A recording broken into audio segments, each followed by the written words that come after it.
Hi. So it's been 2 years since I won the award, or last went to a Forward Ladies award ceremony, and it got me thinking that like a lot has happened in those 2 years, and it feels like a really, really long time. I think ultimately it feels like one big endless slog that's been both relentless and exhausting.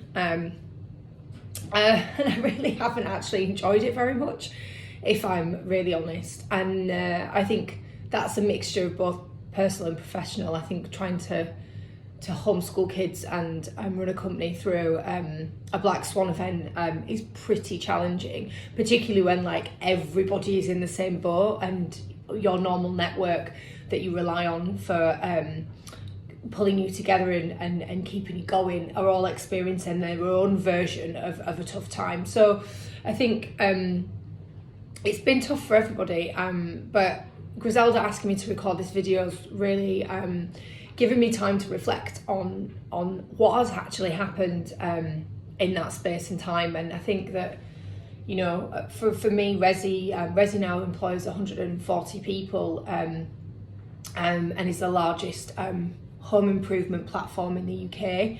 So the business has managed to grow in that time, which is great, and I guess you would expect that given the fact that we were all stuck in our homes, probably looking around going, oh my god, like I need more space, or these rooms don't work for me anymore. So I think that's been a real positive for us. But I think I also know that knowing what to do in the last 2 years has been incredibly difficult. I thought that the year of the pandemic was going to be the hardest, the kind of open, close, do we invest, do we not invest, do we hire, do we not hire, how do we keep construction going on sites around the country. All of those questions were really challenging, and I remember speaking to my friend Matt, who runs a really successful it's Entrepreneur First, and me ringing him up and saying to him in sort of May of last year, like, what are you going to do, Matt? Like, what's the kind of prevailing thought here around the pandemic and how long it's going to last and what might happen? And he just said, Alex, I've just got off a call with Warren Buffett and the chairman of the Fed. Someone asked that exact question to Warren Buffett, and he said, and it's an expletive, so I'll use a different one. He said, how the heck do I know? So that gave me some peace. I thought, well, if Warren Buffett, the greatest investor of all time, has no idea how this is going to play out, then how the hell do I know? So let's just go with it. And I think that's exactly what we did. And I'm sure that as you sit there watching this, you've all got your own versions of the slog, as I like to call it.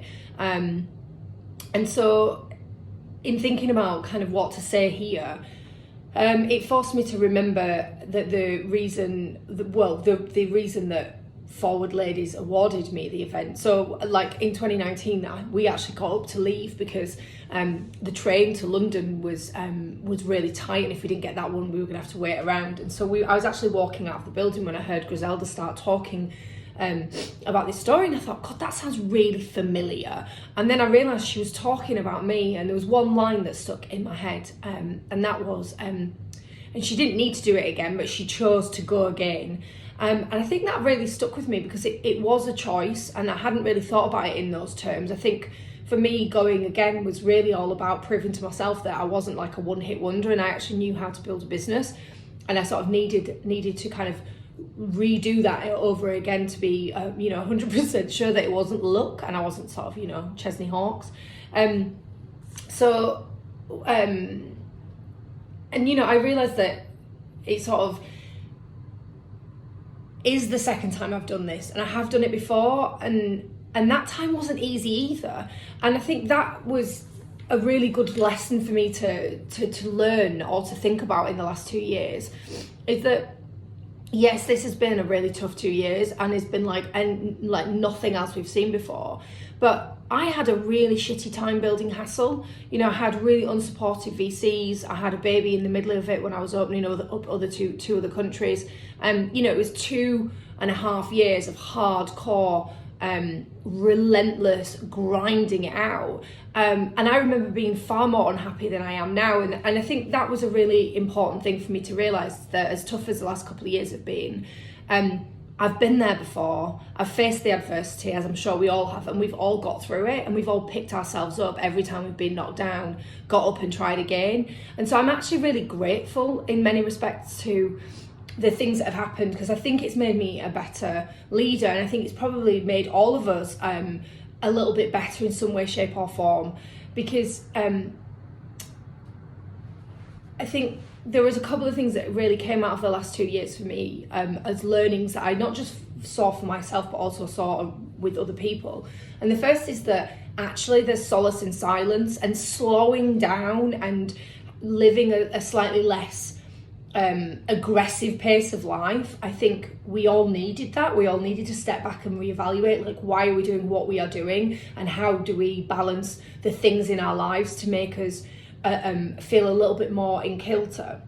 And I think that was that for me, someone who runs at 120 miles an hour, was a really important lesson.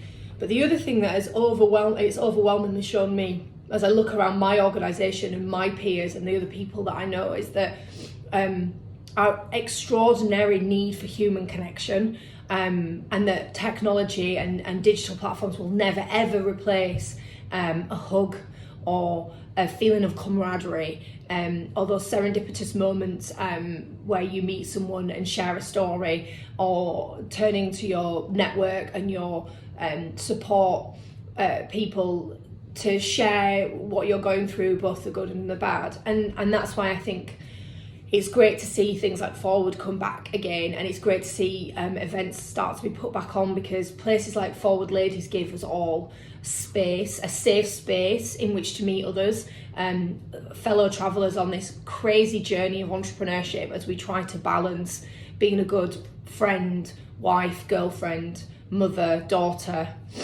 sister. And so I feel incredibly grateful to be a part of this community and to have been recognised in such an important and overwhelming way in many respects a few years ago. And I'm super excited to see who is taking the baton from me next. So I hope you all have a great day, and thank you for listening.